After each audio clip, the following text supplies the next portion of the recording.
Nobody circles the wagons like the Buffalo Bills. Hi, I'm former Buffalo Bills wide receiver Don Beebe, and you're listening to Nate and the Fellas on Circling the Wagons podcast. Because nobody circles the wagons like the Buffalo Bills. Go Bills. Yeah. We here. Hey, let's go Buffalo, Buffalo, Buffalo Bills. Hey, let's go Buffalo, Buffalo, Buffalo Bills. Hey, let's go Buffalo, Buffalo, Buffalo Bills. Hey, let's go Buffalo, Buffalo, Buffalo Bills. Welcome to the Circling the Wagons podcast, a podcast discussing the Bills all year round with interviews, news, recaps, and insightful fan discussion. Here's your host and lifelong Bills fan, Nate. Hey Bills Mafia, welcome to another episode of Circling the Wagons, a Buffalo Bills fan podcast. I'm your host Nate, and we have a very special guest for you on this episode to preview the Buffalo Bills Pittsburgh Steelers Wildcard round playoff matchup. This episode of Circling the Wagons is brought to you by the Twin Spire Sportsbook at Del Lago at the Del Lago Resort and Casino in Waterloo, New York. Be sure to check them out this weekend with all the games going on both Saturday and Sunday, and even get your bet in beforehand before the kiosks get too busy there.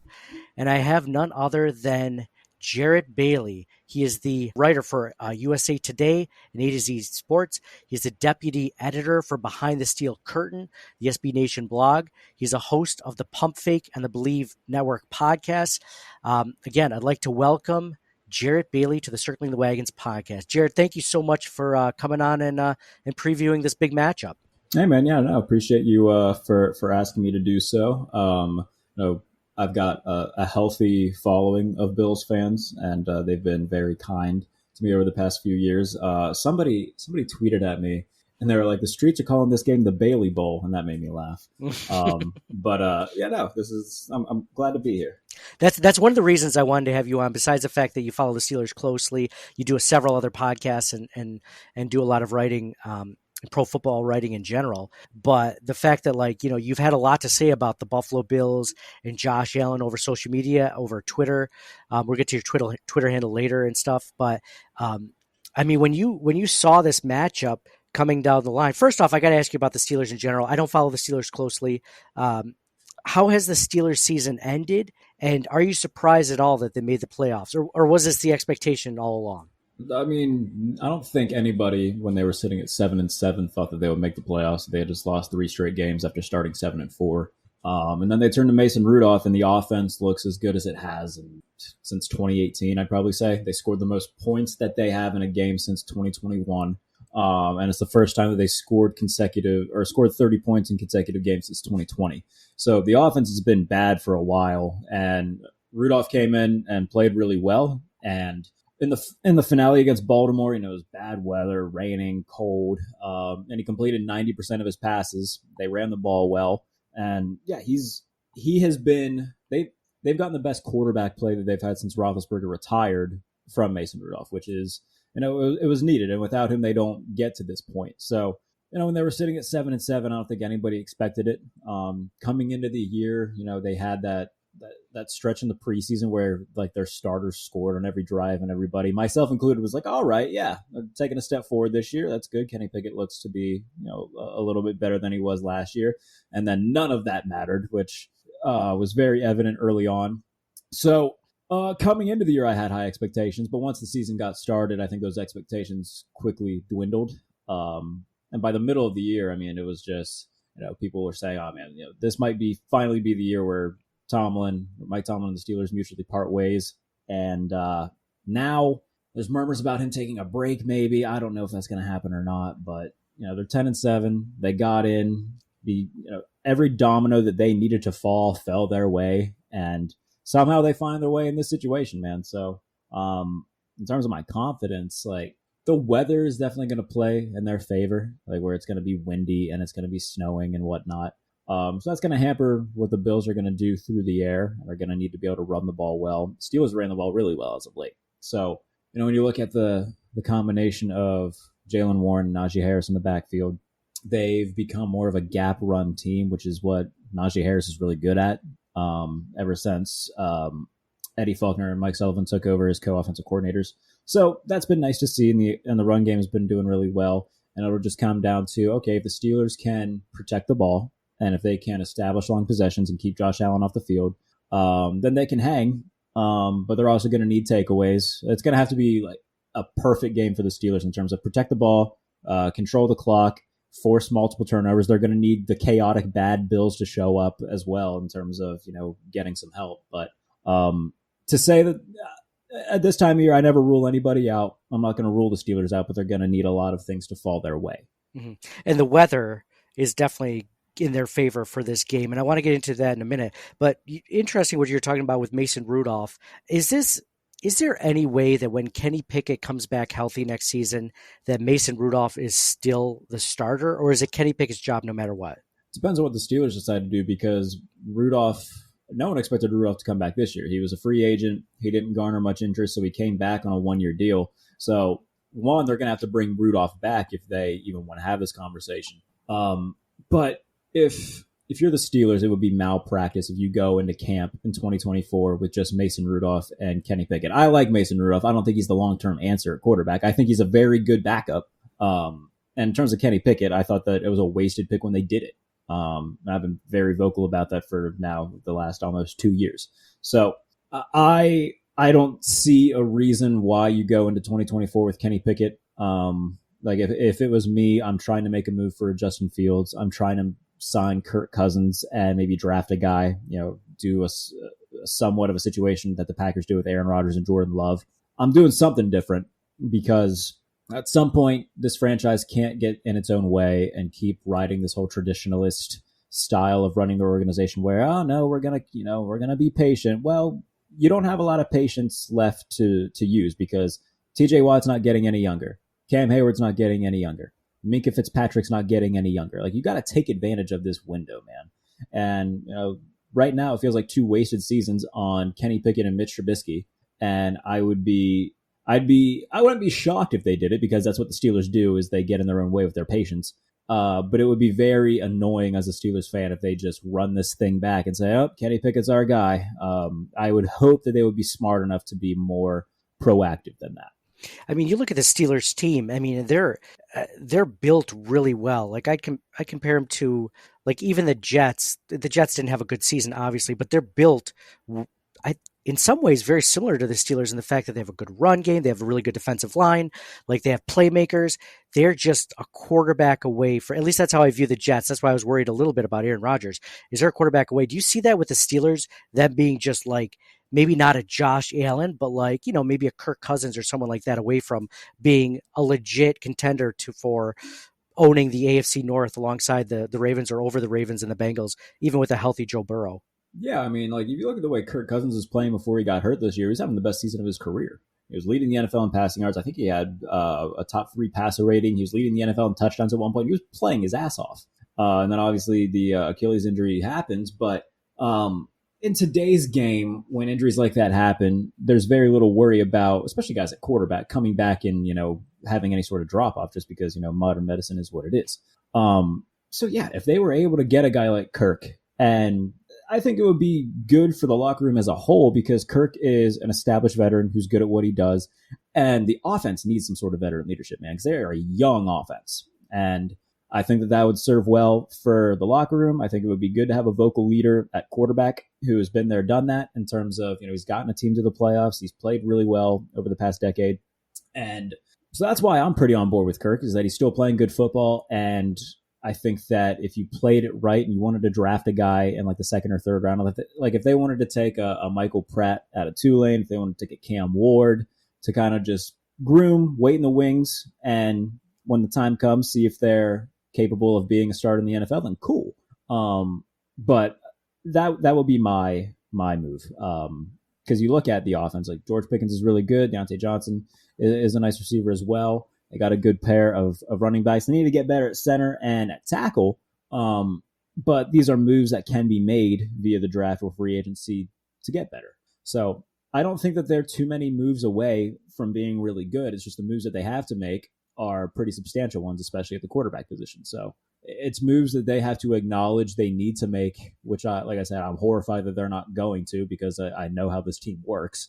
But with an more aggressive general manager and Omar Khan, who spent all last season being more than willing to, he moved up in the draft to take Broderick Jones, going out and getting guys like Quan Alexander, Cole Holcomb. Like they rebuilt their entire off-ball linebacker group in free agency, and all those guys played well. So I'd like to think that they recognize, hey, this quarterback thing isn't working. You can understand that Matt Canada is a bad offensive coordinator, but also see that Kenny Pickett is a bad quarterback. These two things don't have to be mutually exclusive. So I hope that he's smart enough to recognize that, and I hope Mike Tomlin's smart enough to recognize that and move on. So you see this defense this week without TJ Watt, but they are getting some players back. They're getting Minkah Fitzpatrick back. They're getting healthier, even though they're missing one of their best players on defense. Looking at it from this game forward, and obviously you follow the Bills, where are some areas where the Bills can exploit the Pittsburgh defense this week and use it to their advantage? I mean, if they can just quick pass the hell out of them and not let any sort of pass rushers get to Josh Allen, that would be great. And utilize James Cook the way that they've been utilizing James Cook, because the Steelers aren't great against the run. And if you can run the ball and if you can sustain long possessions against Pittsburgh and get them off balance defensively, like, it's not just TJ Watt that has been banged up and whatnot. It's Landon Roberts, who's dealing with a pec at off-ball linebacker. Like you said, they get Minkah Fitzpatrick back, which is great, and Damontae Casey, we'll see where he is after missing the final 3 games with suspension. But they've had to move around a lot of pieces on that side of the ball. And I like Marcus Golden, I like Nick Herbig, but they're not TJ Watt. And if you don't have that guy who's coming off the edge and making life hell for 17, and he can just sit there and wait for things to develop, that's not great. And outside of Joey Porter Jr., they don't have any reliable corners. So I fear that a bomb to Stephon Diggs will be waiting, depending on who is on him, because I don't think Joey Porter is going to follow him. I could be wrong on that, but I don't know how they're gonna plan for that. But if it's Levi Wallace on Stephon Diggs, I'm horrified.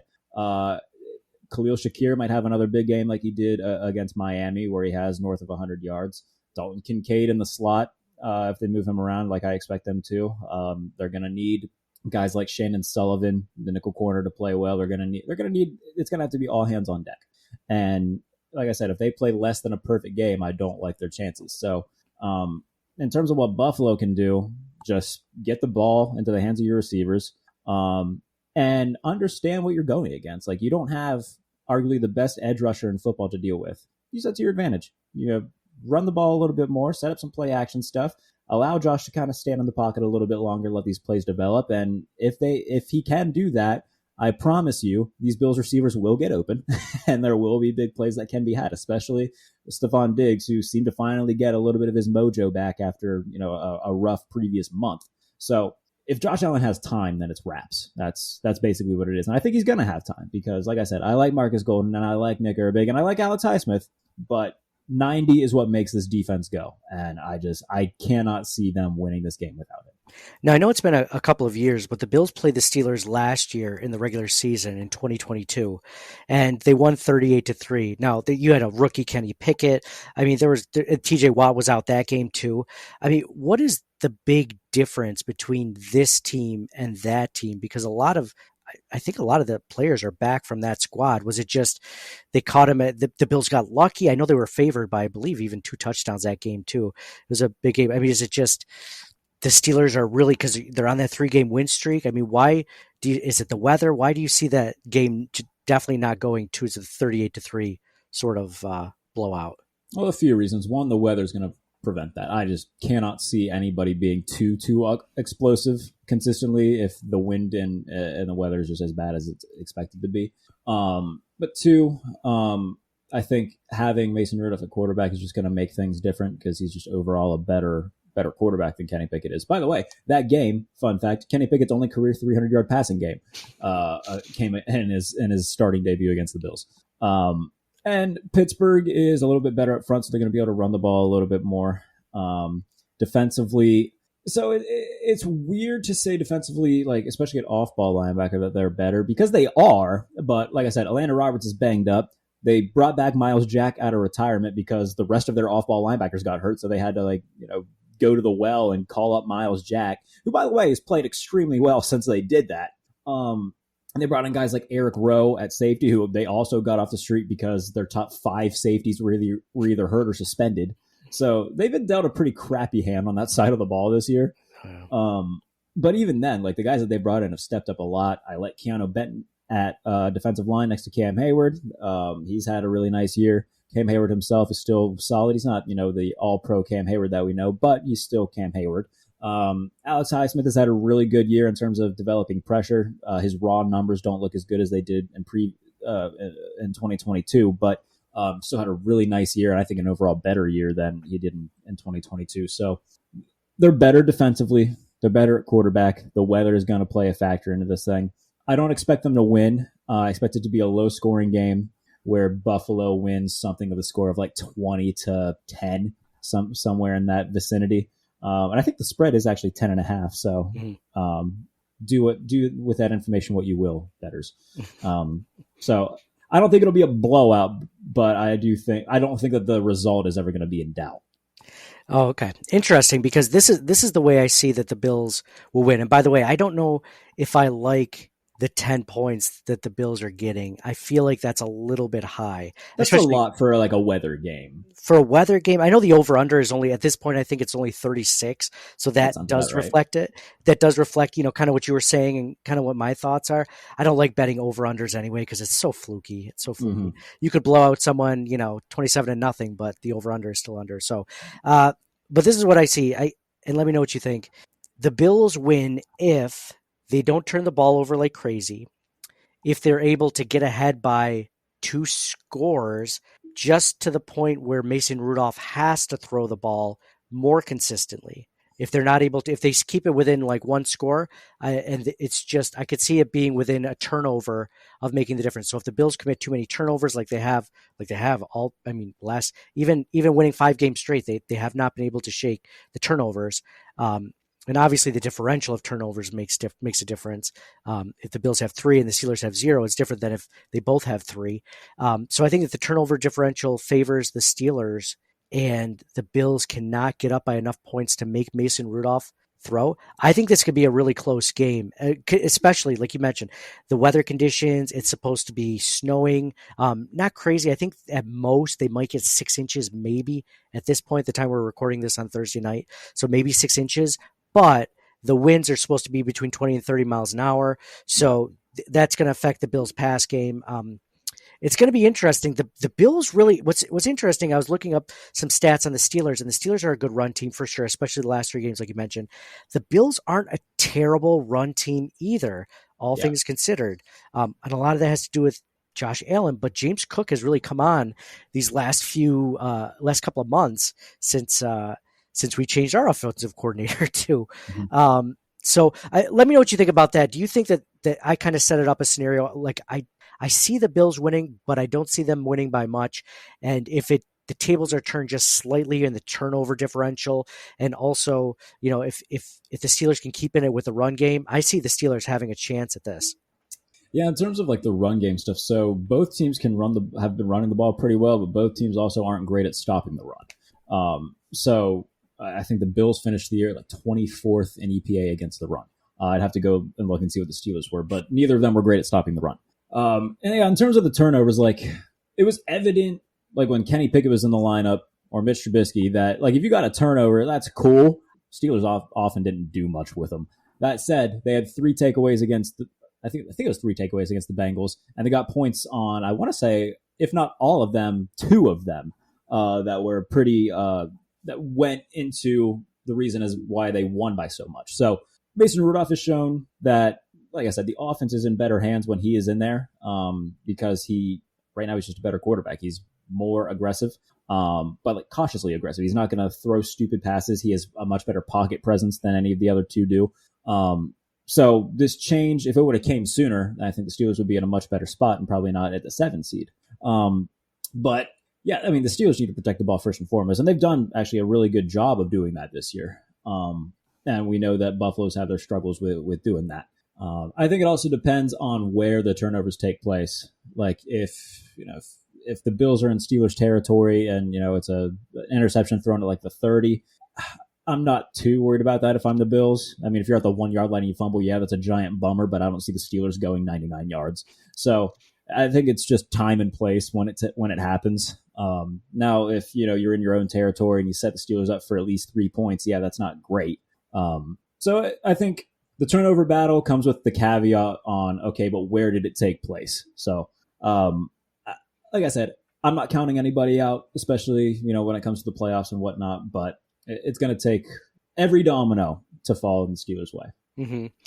As far as, it's funny, we're talking about the Steelers making it as a 7th seed. There are 3 teams from the AFC North in the playoffs, and another team that probably would be in it also if it wasn't for Joe Burrow's injury. I always thought that the AFC East had one of the best divisions, but then as we saw, the Jets didn't do well. The Patriots were a disappointment. It's just the Bills and the Dolphins at this point. The Dolphins, I mean, I don't really know if they're a good team or they just beat up on bad teams at this point. So, but at the same time, like the Steelers could win this game or win a game in any playoff scenario. The Browns, I could see making potentially to the AFC Championship game, depending on how it goes with the Ravens. Is the AFC North the best division in the NFL? Because it kind of feels like it from the outside. I think so. It's definitely the deepest. Where like going into next year, you can make the argument that all 4 teams could make it to the playoffs. So I think right now I'm going to be intrigued to see what the Browns do with this quarterback situation, especially if they do make it to like the AFC title game with Flacco. But in terms of like the overall division, like, yeah, the Steelers are going to be in it because they always are. The Bengals, when Burrow's healthy, I think they'll be right back to where they were. It depends. I think they're going to tag T. Higgins, so I think it should be business as usual for the offense. I think Brian Callahan, their offensive coordinator, is probably going to get a head coaching job somewhere, though, so there will be a little bit of difference with that. But as long as Zach Taylor's there, the offense is going to be the same. And then Baltimore, yeah, they've got Lamar Jackson, who's more than likely going to win the MVP. Their defense is tremendous. I think Mike McDonald, their defensive coordinator, might get some head coaching interviews as well. So this is a division from top to bottom where they're going to beat the hell out of each other, but they're also going to beat the hell out of the rest of the league. And that infighting is probably going to keep one of them out of the playoffs each year. But as long as they have the head coaches that they have right now, because I think Kevin Stefanski should be coach of the year this year, just from what he's done winning with having 4 different quarterbacks, technically 5 because Jeff Driscoll started the last week, but they had already clinched a playoff spot. So with all the injuries that they had and the fact that they still kept winning, that's a big feather in Stefanski's cap. Zach Taylor has gotten the Bengals to a Super Bowl. Mike Tomlin is obviously one of the best coaches of the past 2 decades, as is John Harbaugh. So it's a division full of really good coaches, full of really good quarterbacks for the most part. And I think top to bottom, you'd be hard pressed to find a better division in the league. Yeah, that's kind of where I come off. Jarrett, thank you so much for coming on, answering my questions about the Steelers, talking about previewing the Bills-Steelers playoff game, giving a prediction. Where can people find you on social media? I mentioned some areas where they can find your writing and your podcast. Where can they find all the other work you do on social media, which I'd absolutely recommend you a follow on Twitter for sure, as I follow you and try to retweet your stuff whenever I can because it's so good. Where can people find your work? Yeah, on Twitter at JBaileyNFL, on Threads at Real Jarrett Bailey.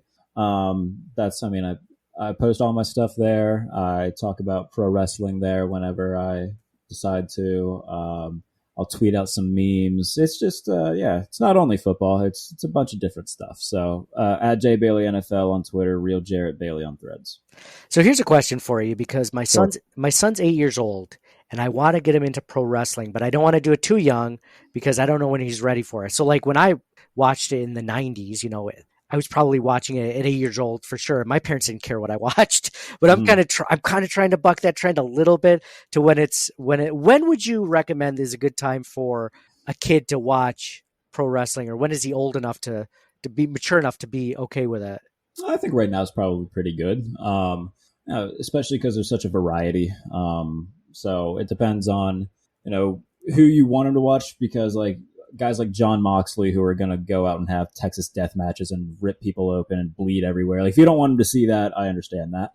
But there's so many good wrestlers in the world right now, man. And there's a lot of good places to watch it, whether it be WWE, whether it be AEW, whether it be TNA. There's just a lot of good talent everywhere. But in terms of like guys that I know, like if you just showed anybody professional wrestling that I know that they would like, Hangman Adam Page, Samoa Joe, Swerve Strickland, Cody Rhodes, like everybody, even if you don't really follow pro wrestling all that much, if you showed people those 4 guys right now, I'd throw in Bryan Danielson as well, show them just a match of theirs, and I promise you they'd be like, oh, okay, I get why people enjoy this. So those are like my 5 big ones that I would show non-wrestling fans right now, that I think that they would like. I'm trying, who is my favorite? Oh, Eddie Kingston is probably my favorite wrestler at the moment, right? He's great. So there's plenty of talent to go around in the 2 major companies, WWE and AEW. If you have the time to watch TNA, that's great as well. But yeah, I think that 8 years, I think 8 is perfectly fine to introduce to pro wrestling. I think that's probably around the age I started watching it, so yeah. I think it should be okay. Yeah, cool. I think we might, and I don't know, is it pay-per-view now, or is it just depending on cable? Is it on cable now? So for WWE, their stuff is all on Peacock in terms of their big events. TV wise, so Monday nights it's on USA, Friday nights it's on Fox. So, and then for AEW, Wednesday nights it's on TBS, Saturday nights it's on TNT.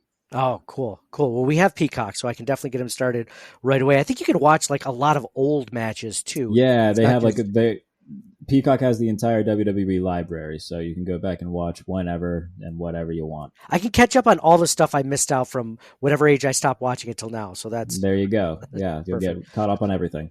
Cool, Jarrett. I appreciate the heck out of it, man. This was a lot of fun talking with you, and good luck in the playoffs. At least stay healthy. We don't need you guys losing any other players for the rest of the season, or at least till next year.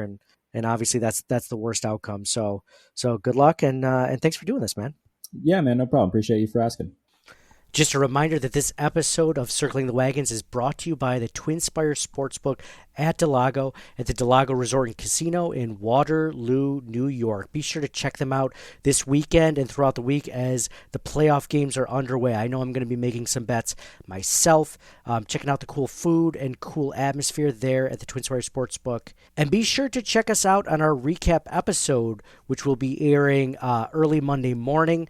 So we're going to talk everything Buffalo Bills, the recap of the Bills-Steelers playoff game. I'm thinking we're going to be talking about a win, but you never know. I don't want to jinx it. We'll see how it goes. So for me, Nate, go Bills. Let's hope we're all happy after Wildcard weekend, and we're talking about the Bills facing another team in Orchard Park the week after. Yeah, you find us, we breaking the tables, we tailgating, breaking them tables. You know the mafia dangerous, you see us, we breaking the tables. We breaking them tables, we breaking them tables, we breaking them tables, we breaking them, breaking them. You find us, we breaking the tables, we tailgating, breaking them tables. You know the mafia dangerous, you see us, we breaking the tables. We breaking them tables, we breaking them tables, we breaking them tables, we breaking them, breaking them. You know the mafia dangerous. Put a hit out on your favorite team. Fine Step Diggs, he running the seam. Khalil Shakir, he doing his thing. Allen got weapons, shooting the bomb. Mafia mine, please don't step on my shoes. Game day ones, the white, the red, the blues. Hey man, breaking tables is traditional. Wishing the fish, look at my drip. Never cheating like Belichick is. Sean McDermott never telling the biz. Deion Dawkins, Mr. Brown, we got Mitch. Gabe Davis toe tapping to this. Who making anthems that slapping like this? Nobody getting the traction like this. Don Brown never been through a table. A Lombardi will get me through a table. This is our year, will not be a fable. This is my year to perform on the tables. Just to show you that I'm Buffalo ass. Going viral, your fans cannot match us. Don't you come to our house and just trash us. Get the table like Devon and Bubba Ray. What's up? What's up? Do you know who we are? Yeah, I know. It's the Mafia, baby. Yeah, everybody know. Don Brown. Get the tables. Yeah, you find us, we breaking the tables, we tailgating, breaking them tables. You know the mafia dangerous, you see us, we breaking the tables. We breaking them tables, we breaking them tables, we breaking them tables, we breaking them, breaking them. You find us, we breaking the tables, we tailgating, breaking them tables. You know the mafia dangerous, you see us, we breaking the tables. We breaking them tables, we breaking them tables, we breaking them tables, we breaking them, breaking them. This for the mafia ladies. This shout out, it go to the mafia babes. I'm loving it here. You got mafia braids. Camo hat with the 17 on it. 17 on the earrings. You flaunt it. When it get cold, Buffalo logo got the sweater hat. And you know the number 17 still on it. Josh Allen in the ring. You want it. Hey, you find us, we breaking the tables. We tailgating, breaking them tables. You know the mafia dangerous. You see us, we breaking the tables. We breaking them tables. We breaking them tables. We breaking them tables. We breaking them, breaking them. You find us, we breaking the tables. We tailgating, breaking them tables. You know the mafia dangerous. You see us, we breaking the tables.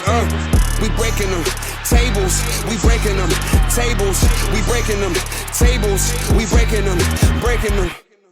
Thank you for listening to the Circling the Wagons podcast. Download and subscribe to us in your favorite podcast service. Email us at ctwpod@gmail.com. That's Charlie Tango Whiskey Pod@gmail.com. Follow us on Facebook and Twitter at CTWPod. And most importantly, go Bills!